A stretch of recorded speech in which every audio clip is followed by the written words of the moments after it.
Welcome to the Daily Reminder Network.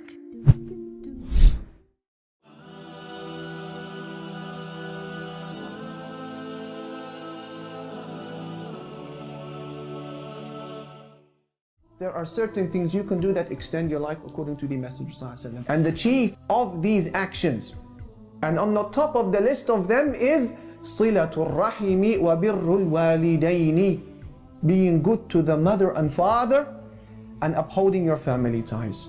Brothers and sisters, let me tell you this.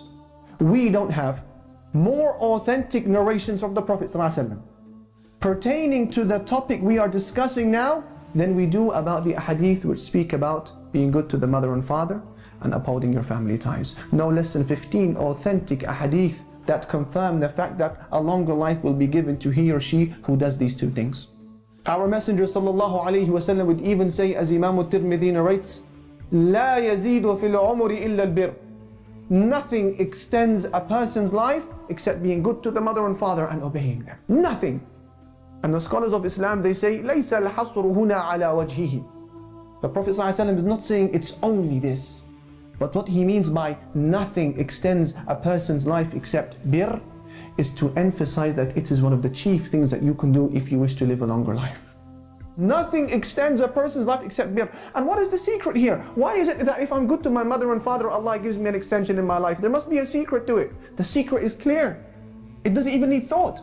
Because many of the brothers justify their lack of contact with their mother and father. He says, I'm busy. I have other things to do. I have to see my friends. I have to study. It's almost as if he's saying, if I give them the time you want me to give them, my life will be shorter. So the Prophet ﷺ says, no. If you're good to your mother and father and you stay close to their feet and you take their advice in all that which is good, your life will be longer. And the Messenger ﷺ would say, صِلَةُ الرَّحِمِ تَزِيدُ فِي الْعُمُرِ, on the authority of Ibn Mas'ud with a Hasan chain of narration. صِلَةُ الرَّحِمِ تَزِيدُ الْعُمُرِ. Upholding family ties, being good to your family in general, it extends a person's life. Can it get more explicit than that? Subhanallah. In no less than 19 verses of the Quran, Allah Almighty has commanded us to uphold family ties. And in no less than 3 ayat of the Quran, Allah has warned us of the repercussions of cutting those family ties. One of those warnings includes a la'na, a curse from Allah Almighty for he or she who cuts that family tie. فهل عسيتم إن توليتم أن تفسدوا في الأرض وتقطعوا أرحامكم أولئك الذين لعنهم الله فأصمهم وأعمى أبصارهم. Allah will curse the one who cuts and severs his family ties. So they have an obligation towards you. Regardless of how busy you are, none of us here will ever be as busy as Abu Bakr or Umar radiallahu anhuma ever were. They were leading the Muslim Ummah as the Khalifa at one point. Yet they still made time for their mothers and fathers, or they still made time for their family. Despite the primitive communicational facilities that they had at their disposal. Ya Allah, now we have internet and we have DHL and we have Royal Mail. What excuse do we have? Minimally give them salam, speak to your mother and ask for the number of your aunties and your uncles, your grandchildren, your grandparents, all of these arham, and send them at least salam from time to time. Bullu arhamakum walau bis salam, he would say alayhi salatu wasalam. Uphold your family ties even if it's just with salam. Assalamu alaikum. Don't let time pass without salam. A question.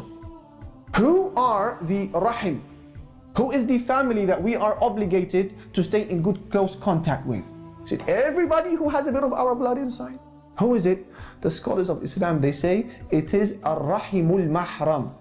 Your maharim from your family members, these are the people who you need to stay in touch with. Who is the mahram? Basically, if there is one of you who is a male and the other is a female, and you are not allowed to marry one another eternally, then this is your mahram, and that is one of the people you need to stay in good touch with for the rest of your life. So for example, a man and his mother, she is his mahram and you are her mahram. So you are not allowed to cut that relation with her. A brother and his sister, an individual and his mother-in-law, he can never marry her ever again. A person and his children, the children's children, the parents' parents, even if it goes higher and higher.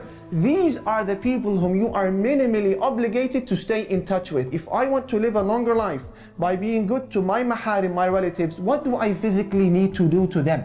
4 things. If you want to qualify for a longer life by being good to your families, there are 4 things that are required. The first is to make dua for them.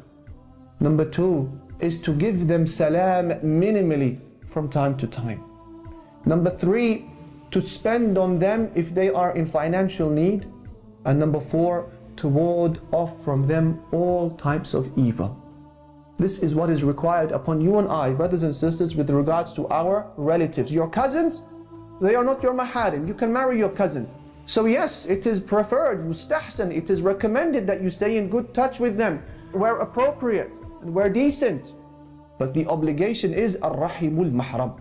So this is one of the things that comes under the category of manners that we can do, upholding family ties. And number 1, the mother and father, stay at their feet and beware of rejecting their advice in all that which is good.